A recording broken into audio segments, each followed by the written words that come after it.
Okay, welcome to another series in the Matrix of Time. And in this one, we are going to investigate the theory of quantum mechanics. And it's going to give us a whole new insight into matter so that we can try to complete our understanding of exactly what matter is and how it helps us define space and time. All right, so I think a really good place to start is a quick summary of what we've learned so far. So we've learned that space without matter, this is what it looks like.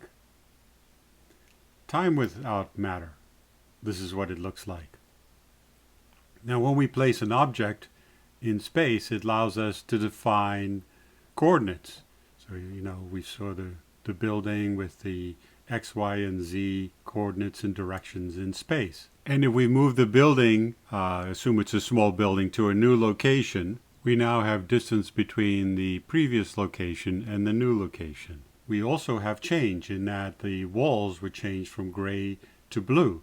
So we had time at one moment of now on the left and time at another moment of now on the right. We also learned that a sequence of now moments in time allow us to define change in units of what we call clock time. And we also learned that the mass we detect is only 5% of the mass that's needed to justify the universe as we measure it. And this 5% mass is 99% empty space.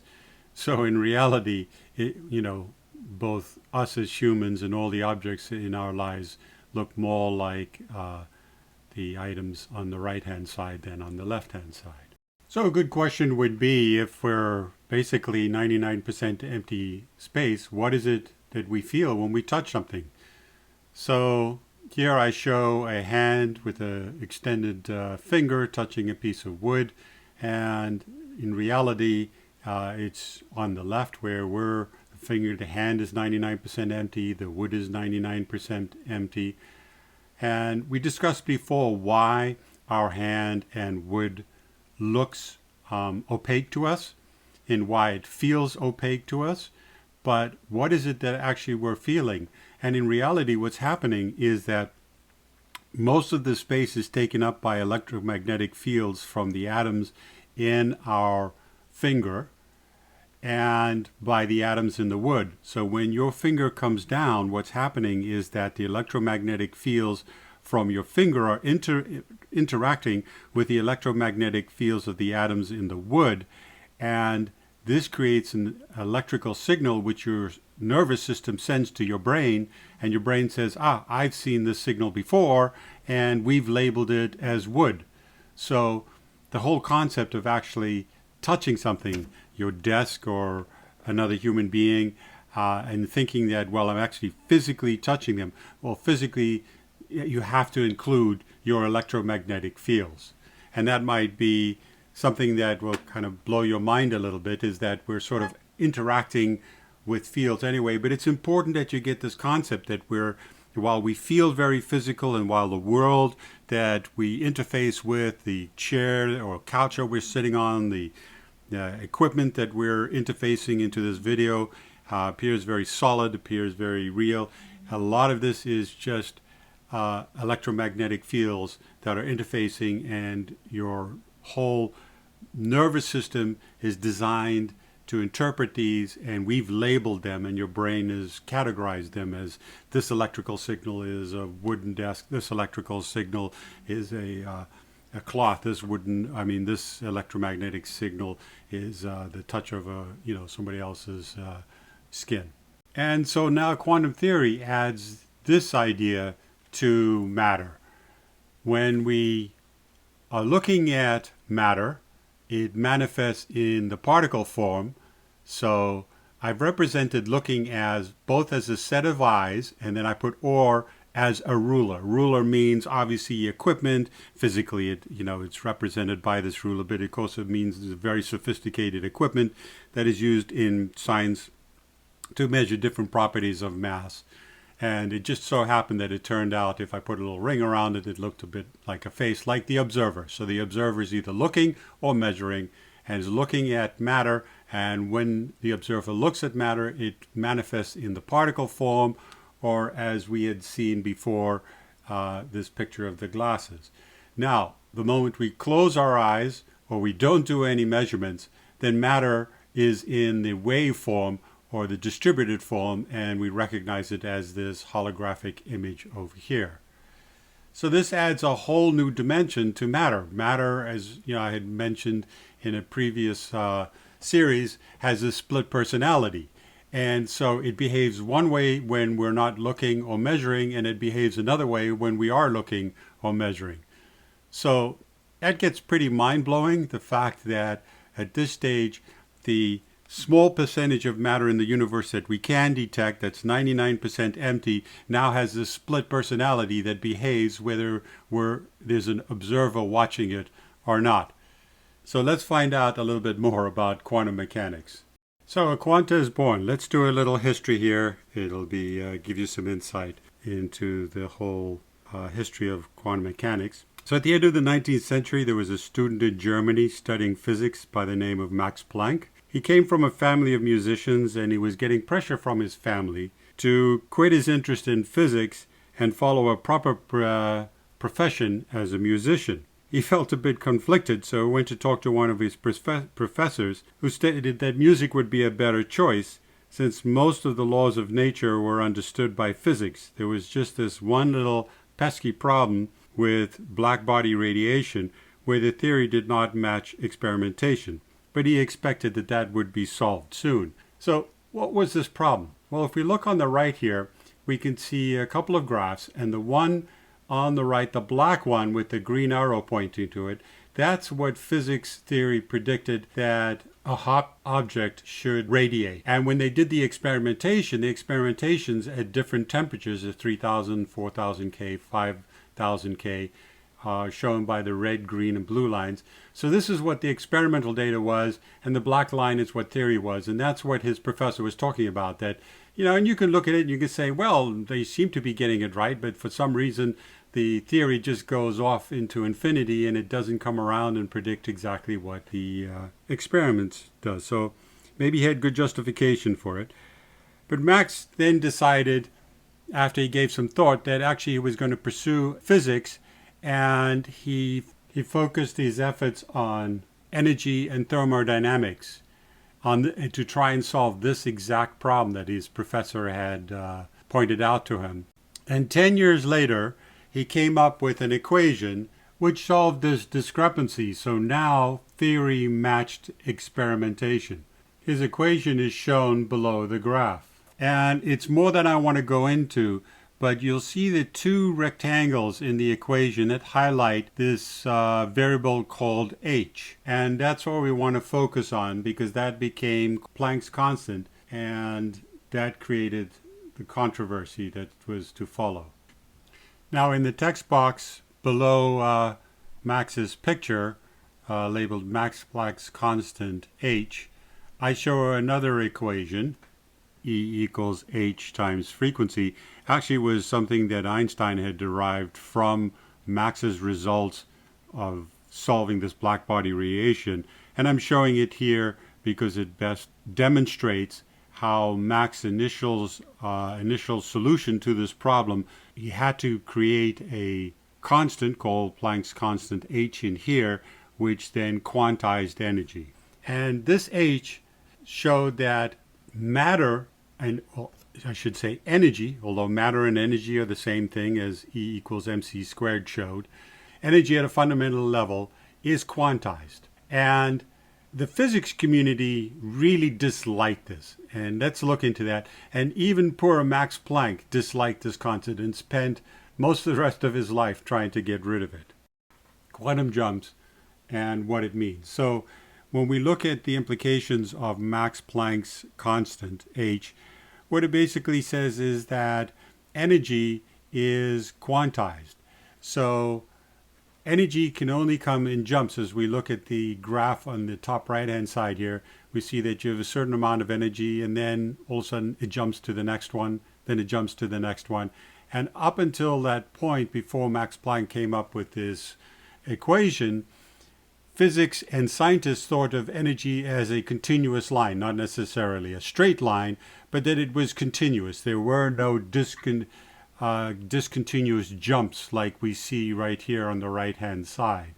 And think of it this way. If you are traveling in a car and you're accelerating and you're going up to, say, 45 miles per hour or 45 kilometers per hour, whichever is appropriate where you are, you can see that pretty much you expect that you continuously go up in a smooth transition. Doesn't necessarily have to be a straight line, but that at any one point you could go from 35 to 35.256 to 35.5678. That it's just one continuous line. But actually, if the speed of your car was governed by Max Planck's equations, you would basically start off at, say, 10 miles per hour, and you'd go, and all of a sudden, if there was enough energy, you'd jump to 20 miles per hour.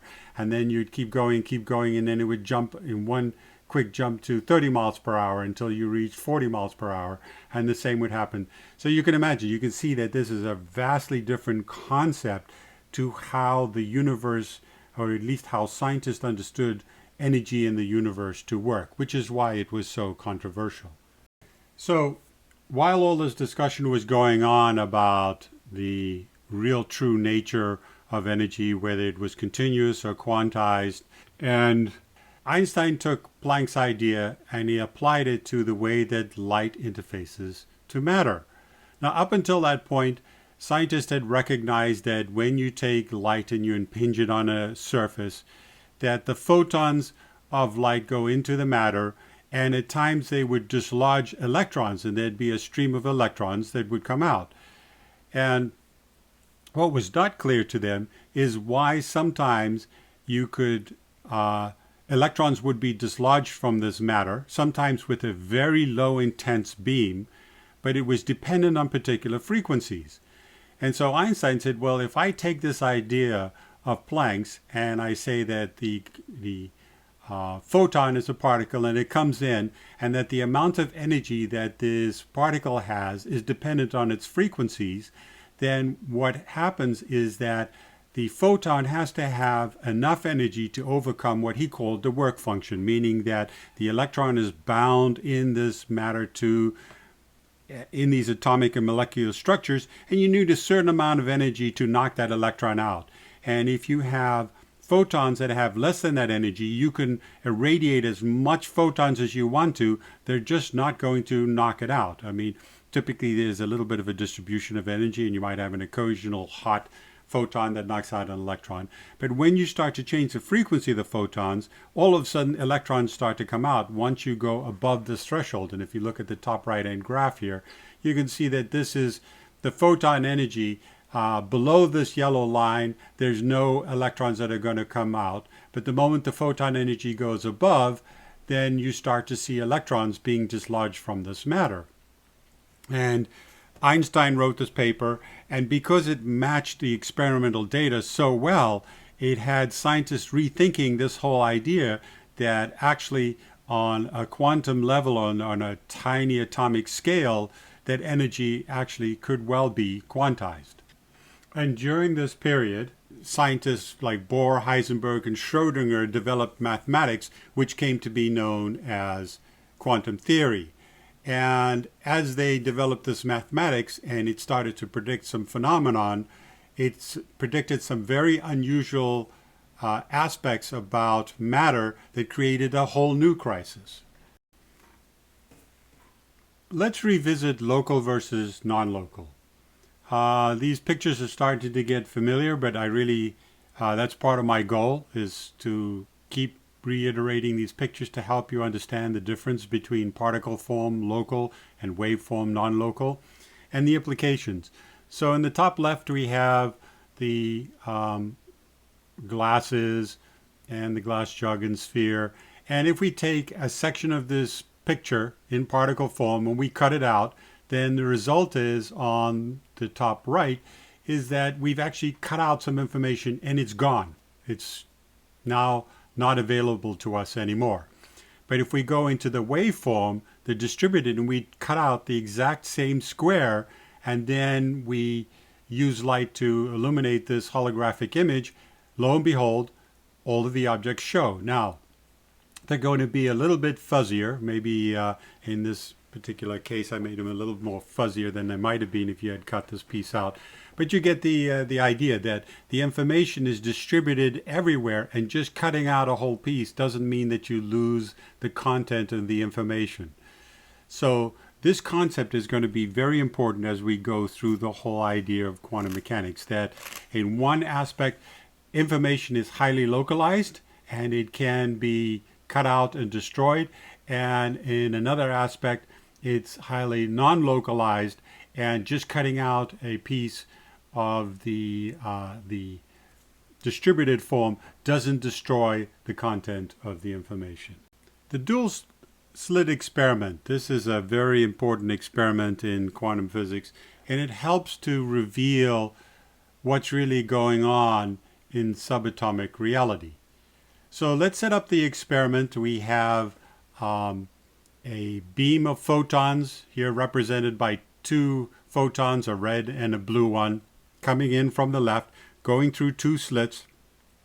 There's a detector marked here in yellow, and then right behind the detector is what is detected as these photons impinge on the detector, and this gets transmitted to the computer.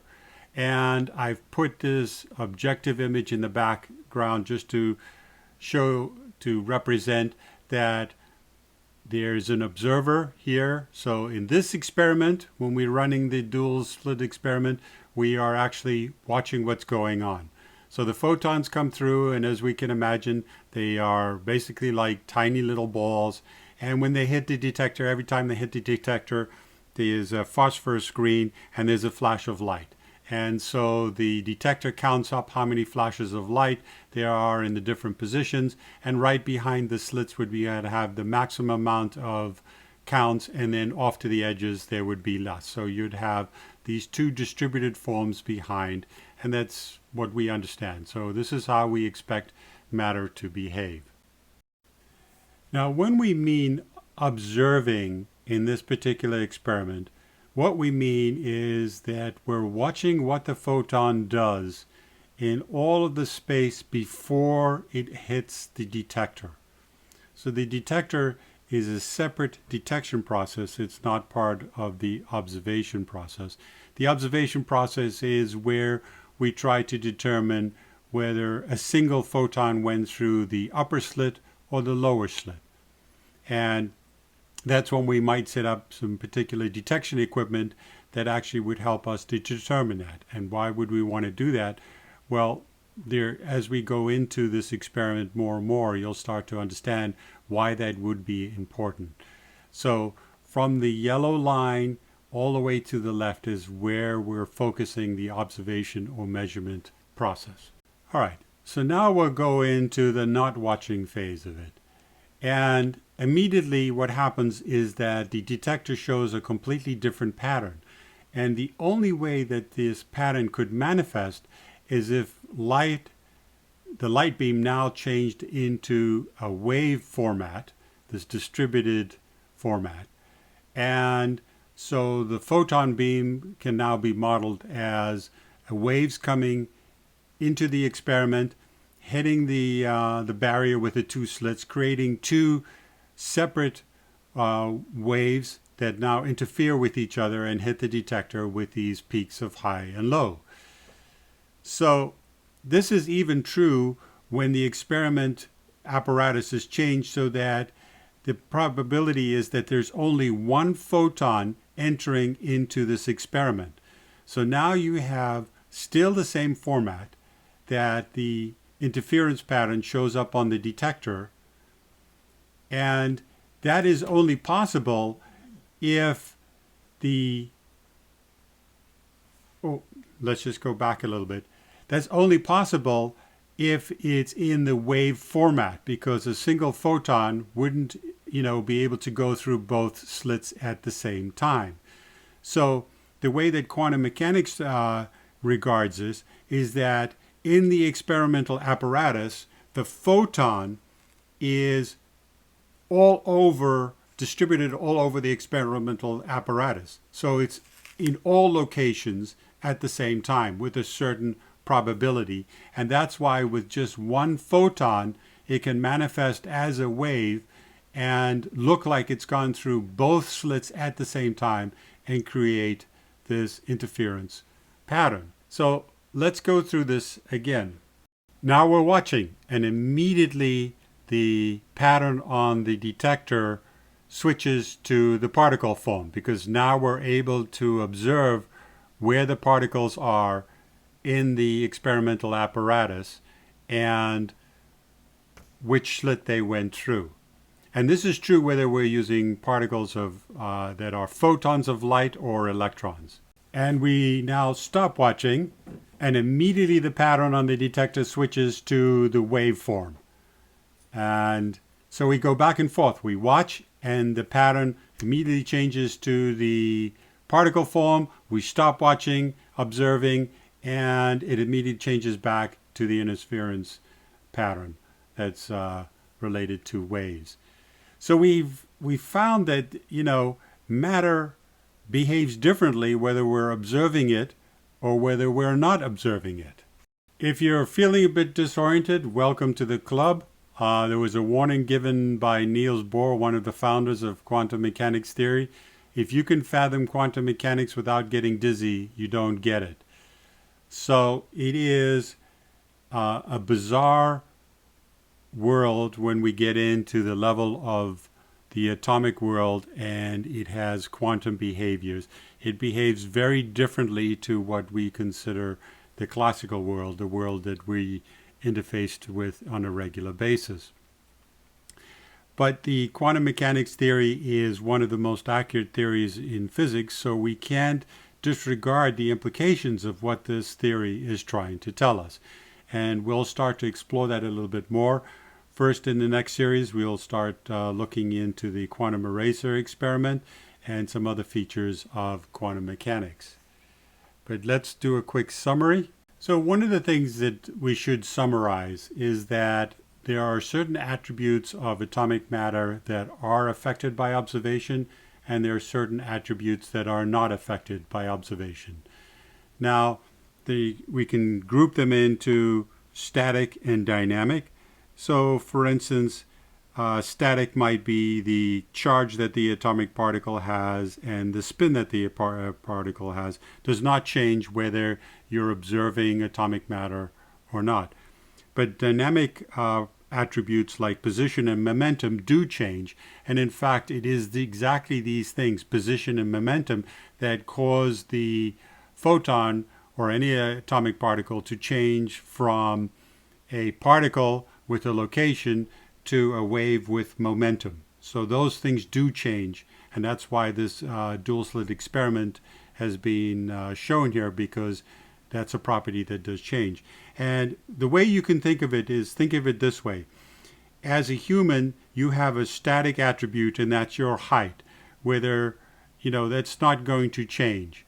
So if somebody, say, is watching you or not watching you, your height is not something that you can change, but your weight is something that could change, and you might decide to change your weight depending on who's watching you. If somebody's watching you that you have a particular interest in impressing, you might change your weight.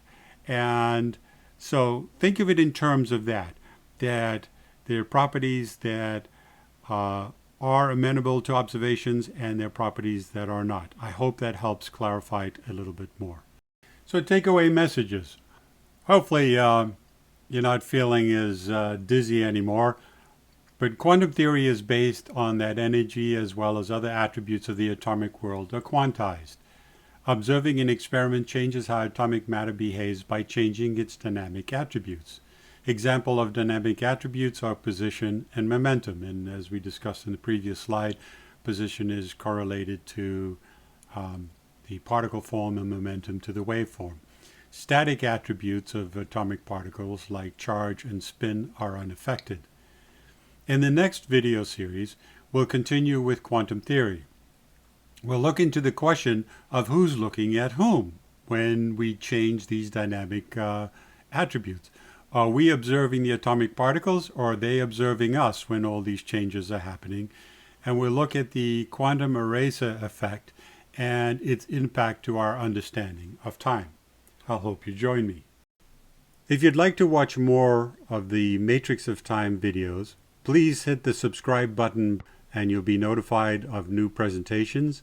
You can also visit my webpage at www.multidimensionaltime.com, and in there you will see a reference to a book I've written that you might be interested in. Also, I have a page with technical papers. There's an intro paper, and there is a paper called Three-Dimensional Time and Consciousness in the technical section that'd be of interest to people with and without a technical background. And then the rest of the papers require an engineering or science background because they get quite technical. So again, please hit subscribe and join me in not only future videos of this Matrix of Time. There will also be other series related to space and time that I'll be doing in the future, and you'll at least be notified of those as well. Okay, thank you very much.